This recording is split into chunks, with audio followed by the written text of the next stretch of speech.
मैं वो कलम तो नहीं जो बिक जाती हो दरबारों में, मैं वो कलम तो नहीं जो बिक जाती हो दरबारों में। मैं शब्दों की दीप शिखा हूँ अंधियारे चौबारों में, मैं शब्दों की दीप शिखा हूँ अंधियारे चौबारों में। मैं वाणी की राजदूत हूँ, सच पर मरने वाली हूँ, मैं वाणी की राजदूत हूँ, सच पर मरने वाली हूँ। डाकू को डाकू कहने की हिम्मत रखने वाली हूँ। प्रमादरणीय अध्यक्ष महोदय, प्रधानाचार्य जी, प्रिय गुरुवृंद, मातृ पितृवृंद, प्रिय साथियों, हम सब बड़े भाग्यशाली हैं कि हमें आज गणतंत्र दिवस के उपलक्ष्य में विद्यालय प्रांगण में अपना गणतंत्र दिवस मनाने का मौका प्रदान हो रहा है। परंतु इस आजादी की कीमत इतनी आसान नहीं थी कि हम उसे भूल जाएं। हमारे शहीदों ने बहुत बड़ी कीमत चुकाई थी और उसकी एक छोटी सी झलक मैं आपको दिखाना चाहूंगी। जब पूरे देश में क्रांति की चिंगारियां गूंज रही थी और कहीं भगत सिंह बम विस्फोट कर रहे थे तो कहीं महात्मा गांधी अहिंसा आंदोलन लड़ रहे थे, इन सब के बीच एक आवाज गूंजी जिसका नाम था सुभाष चंद्र बोस। उन्होंने जनता को इकट्ठा किया और आजाद हिंद फौज की स्थापना की। उन्हीं के बारे में मैं कुछ बताना चाहूंगी, आशा है कि आप ध्यान दें।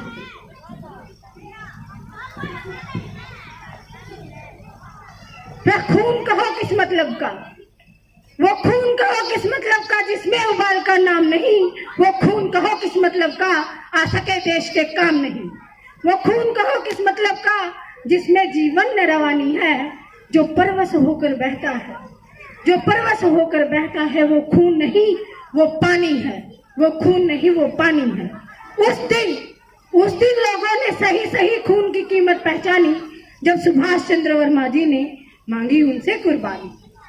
बोले सुभाष स्वतंत्रता की खातिर बलिदान तुम्हें करना होगा। तुम बहुत जी चुके हो जग में, तुम बहुत जी चुके हो जग में, लेकिन आगे मरना होगा।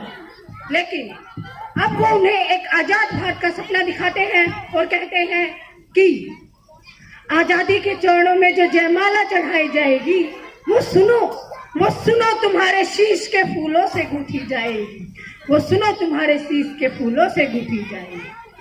फिर वो कहते हैं कि आजादी का संग्राम कहीं काली शाही लिख पाती है, इसे लिखने के लिए खून की नदियां बहाई जाती है, इसे लिखने के लिए खून की नदियां बहाई जाती है।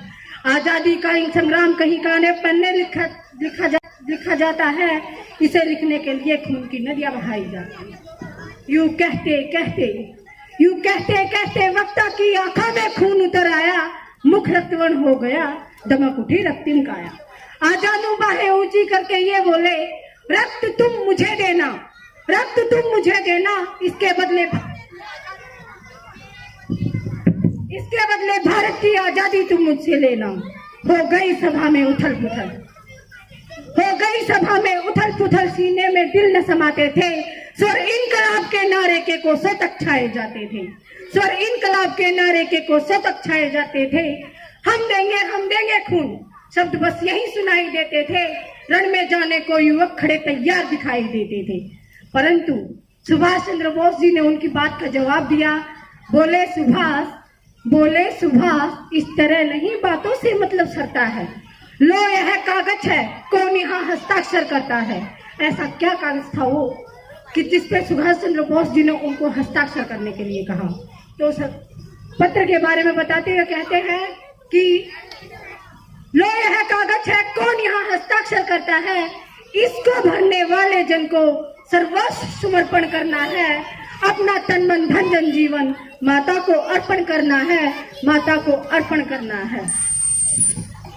इतना सुनने के बाद वो अपने हिंदुस्तानियों में विश्वास जगाने के लिए कहते हैं कि वो आगे आए जिसके तन में खून भारतीय बहता हो, वो आगे आए जो अपने को हिंदुस्तानी कहता हो, वो आगे आए जिसके तन में खून भारतीय बहता हो, वो आगे आए जो अपने को हिंदुस्तानी कहता हो। मैं कफन बढ़ाता हूँ, आए वह जो इस कफन को हंस कर लेता हो, आए वह जो इस कफन को हंस कर लेता हो। फिर चाकू छुरी कटारियों से अपना रक्त गिराते थे, उसी रक्त की शाही में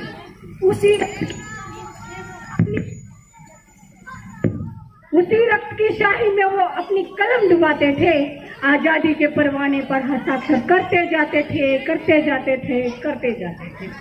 उस दिन तारों ने भी देखा, उस दिन तारों ने भी देखा हिंदुस्तानी विश्वास नया, जब रणवीरों ने लिखा था खून से झांसी। दोस्तों, ये तो थी एक झलक हमारे शहीद सुभाष चंद्र बोस जी की, परंतु आज हमारे देश की क्या स्थिति है और उस स्थिति को सुधारने के लिए हमारा देश हमसे क्या कीमत मांगा है, वो सोचना आपका और हमारा सबका दायित्व है। जो आपको कनिष्ठा साहू पहले ही बता चुकी कि हमारे देश में बेरोजगारी, भ्रष्टाचारी, मक्कारी, दलाली, इस तरह की है। हमें अब भी हमारा भारत हमसे एक तरह की कुर्बानी मांग रहा है, उसको कैसे देना है ये हमारे ऊपर डिपेंड करता है। जय हिंद।